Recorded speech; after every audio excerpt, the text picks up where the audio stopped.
Okay, so this video is going to be broken up in two parts. Firstly, my experience transitioning from console over to PC, and then the other part is going to be me giving some tips, giving some insight on ways to improve, kind of like how you would use aim trainers and stuff to get better at aiming, and uh, yeah. Okay, so I actually started playing first-person shooters a long time ago when I was a little kid. Played on the PlayStation 3. I played Black Ops 1 to start with. Really bad at the game. Embarrassingly bad, but I was also a kid. Played up until Black Ops 2, and then, Black Ops 3 came out next console, just never ended up getting it. Played really casually, and I think a lot of people in the PC community kind of forget about that often, like especially with skill-based matchmaking, with like Modern Warfare and stuff like that. You really get to experience what it's like to play with PC players, and they just always want to try. And I'm certainly a victim of that too, but I think it's important to keep in mind that a game's supposed to be a game. You're supposed to have fun. So I was actually originally brought to PC through a game called Team Fortress 2. And if you don't know about it, it's like the grandfather of all like class-based shooters. And I was just drawn to the Spy, the gameplay of the Spy, just being able to run around and backstab people. Oh, so satisfying. I actually didn't have a computer at the time. We had a family laptop. I think it was on like Windows 7 or something, really long time ago. I would have to ask permission to play, and I would only get 30 minutes of time. And I would just walk around like a complete bot, like not knowing what to do at all. Horrible. From there, I got my own like really shitty laptop, and I'm talking like really shitty, not a graphics card, nothing like that, not a gaming laptop, just like a plain old like $300 laptop that could barely do anything. So I would play some TF2 on that. Actually, I would get like 40, 50 FPS. I played some CS:GO. That was probably like 3 years ago now. Oh, actually more like 2 years ago. And, with time, I think it was like not last year, but the year before, so about 2 years ago, I actually got a new laptop. Here, let me get it. Boom. I picked it out because it has a 144 hertz monitor. It's like one of the only laptops that really offered that for its price point. And yeah, it worked fine for what I initially wanted. But then something about laptops is that everything is just sandwiched together, like right next to each other. And it really gets hot, and that's not good for your computer. So I'd get thermal throttling issues where my computer would just stutter, just because I was trying to play, newer titles and stuff that I couldn't really get to the standard that I wanted. I think for me, this like progression towards becoming a more mechanically skilled shooter in FPS and stuff kind of came after I got my laptop. Just because, like my newer laptop, just because it allowed me to kind of actually compete with other people on a PC platform. I also saw a couple videos talking about like an aim trainer, and I didn't really know a whole lot about it, but I was somewhat interested. And I was also I'm somebody who appreciates talent in any regard, right? Like it doesn't have to be PC. Like I was originally a violin player, baseball player, and I enjoy just seeing those people be like the top of the line. There's something really intriguing to me about improving your performance, and then also seeing other people who've put a lot of time into a particular task and just being really talented at it. I think that's just so satisfying for me, and it kind of drives my personal interest in bettering my performance and kind of working out or training, somewhat regularly, kind of every day if I can. But I don't hold myself to a strict standard. Yeah, I mean, it was a long incline to get better. I would say that I didn't look at any videos on how to get better. There wasn't nearly as enough tools out there, such as like aim trainers and just YouTube in general, to really discuss like getting better. Sure, there were some niche things here and there, but for the most part it was just you just play and get better. And it took me probably a good month or two before I even felt comfortable using like the keyboard and just moving around. I think that was the first thing that you kind of solidify. People say that aiming with PC is easier, and it is, right? But there's like a plateau if you don't really try. Like you can get so good. Once you start putting in the effort, you really see that boost, but it is pretty straightforward for that. And I think the biggest jump in terms of the difference between the two is honestly your left hand on the keyboard, because there's so many buttons and you're not looking at it right. It's like adopting a new instrument, you know, because you're not supposed to be actually looking at what you're touching. It's going to be natural, and you'll build the muscle memory with time. And for me, it was just through experience and gameplay, you know, nothing really fancy. You don't really train that as much as it just comes naturally over time, which can be frustrating, and it certainly was at first. But I think because I was A, young, and B, just like completely captivated with just PC gaming in general and like this entirely new atmosphere or environment, that I was just not bothered by it. It didn't really concern me that much. So on my really shitty laptop, like I was saying, I would actually play Fortnite on 600 by 400. That is like the worst resolution ever. I remember I would have to go into the files of the game. I actually felt kind of like a big brain at the time. I'd go into the files, change the config file so I would load resolution just so I could get like 30 FPS in that game. It was horrible. I had a wireless like $5 mouse on this really shitty laptop, couldn't get more than 30 FPS, and I'm looking at blobs. You know, I don't even know what I'm shooting at. I'm surprised that I continued to play it for so long. I remember being in a call with my friends who actually had a computer, and he was like, dude, you're so bad, like, how are you that bad?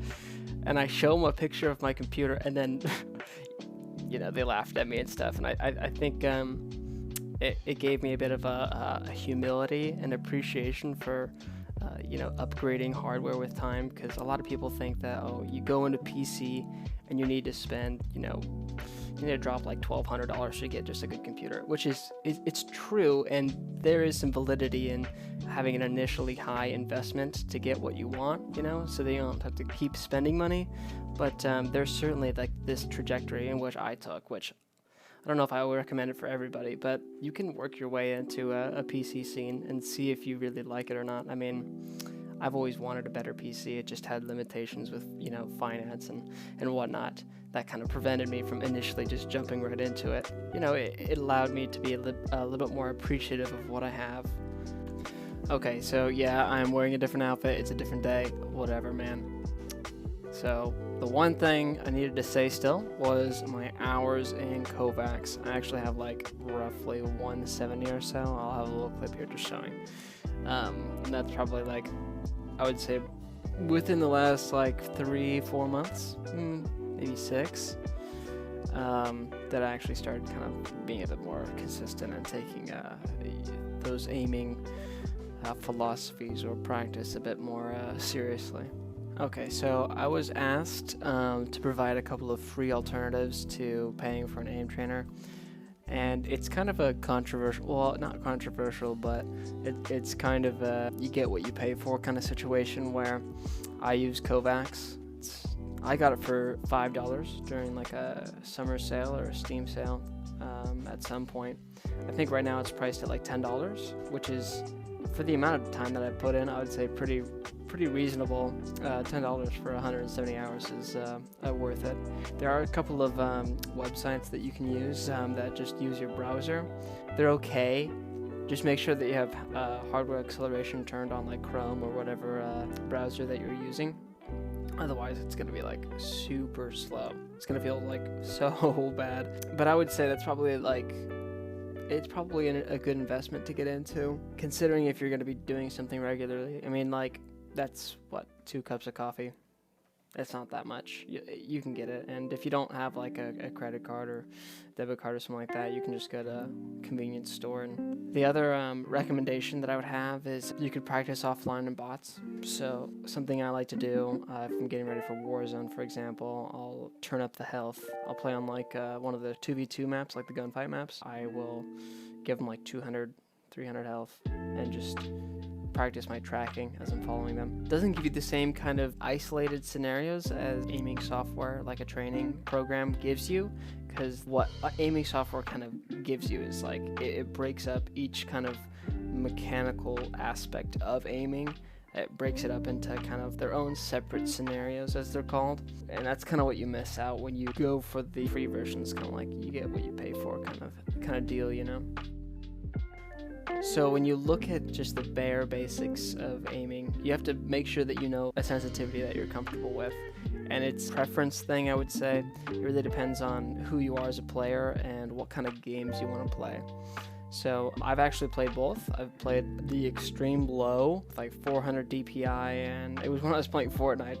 Funny enough, the benefits of using low sensitivity is it allows you to have higher accuracy, easier tracking from a distance, and then you have a smoother mouse feel, because a lot of those small little jittery movements that you can make, they're not as amplified because you have a lower sensitivity. And then you have high sense, which is what I'm on right now. This idea of high sense and low sense, it really just depends on the pacing of the game, I would say. High sense is, it technically has a higher skill gap because you're able to do more. It requires more training, more individual skill. Say for instance someone's at range, you're gonna have to work harder to minimize your movements, to prevent losing your target or missing your shots, but you also get access to a lot more mobility, a lot more movement. You also get the ability to track easier targets up close. You have this ability to target switch where you're shooting one person, then you move to the next one quicker than if you're on low sensitivity, which is pretty intuitive. There's actually a couple things to consider when you're getting into it initially. So I'm going to break it down, basically just click timing and tracking, because those are the two most straightforward. A couple things to consider when you're click timing. When you're first starting out and you don't necessarily have that comfort, you want to be slow and steady, right? If you're going to be going in there trying to go as fast as you can, you're going to be missing targets, you're going to be building bad habits off the start, and that's not going to really get you anywhere because you're just going to be setting yourself up for failure in the future. Another one is try not to overshoot. So as you increase in pace, when you're trying to quickly move to another target, you'll actually pass them, and that's just one of those bad habits that you can build up. And that's, like I said, something that happens with speed. There's a balance between speed and accuracy as the game scores you, because you have a certain amount of time, obviously, but you have to work through the fundamentals first before you can just go into a high speed. Another thing that's a bit smaller, but don't try to reshoot a missed target. That's gonna kind of break that muscle memory, and it's also gonna make it much less efficient for you. You're gonna want to be visualizing lines through your targets. So you might be clicking at the dots themselves, the targets themselves, but you visualize a line connecting all of the targets at once, right?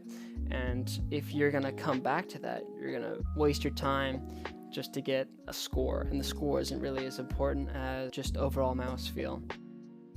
So tracking, a really, really big thing that a lot of beginners mess up on. Tracking isn't prediction, it's reaction. It's about maintaining your crosshair on a target, and then when they change, you react to that. A lot of people will try to react just to cheese a high score, but that's not going to get you anywhere, because in real life, when you're in a game scenario, you're not going to necessarily know where somebody's going to be going. Sure, there might be at the highest levels of play a level of prediction, and you develop that once you get a higher and higher level, but it's never truly prediction. Another thing, you just focus on holding your trigger down the entire time. Typically, when you're in a tight situation, the first thing you're going to be doing is just holding the trigger down, trying to maintain the crosshair on them. And you don't want to build up this habit of resetting and taking your finger off the mouse, because it's not going to force you. By you keeping your mouse down, by you keeping your trigger down, you're going to force yourself to maintain target more than if you were to give yourself that break. Another thing to consider is at close range, your eyes, you should be more focused on the target itself, whereas at a longer range, you're going to be focusing on maintaining the crosshair on the player themselves to maintain that smoothness, because as they get farther away, they're going to be moving less. You don't have to move as much. It's about consistency versus reaction at that point. Looking at just anything really getting better, it's not about large batches of time, it's consistency over time. So putting in 30 minutes, an hour, maybe 2 if you're really serious every day, versus like a 4-hour period one day, it's going to take you a lot longer to build that up, because it's about maintaining that muscle memory, and you lose that quickly. Actually, there's a quick drop-off period. Something I mentioned before is mouse control and feel. This is the most important thing that you'll develop through aim trainers, and basically just generally in any scenario. It's the biggest thing that you'll want. Feeling that confidence. I see a lot of people myself included, they go for shots, and there's not that confidence in themselves, and that's something that you'll build up with time. There's going to be ups and downs, I think, with anything in life, not to be too philosophical, but anything in life, you're going to have good days and bad days, and I would be patient with yourself. Try not to get discouraged, because there are certainly times where I feel like much worse about myself because I've taken a couple days off and come back and I don't have the same scores, and that's where my brain is focusing on numbers versus actual feel. It's actually not that bad to take days off.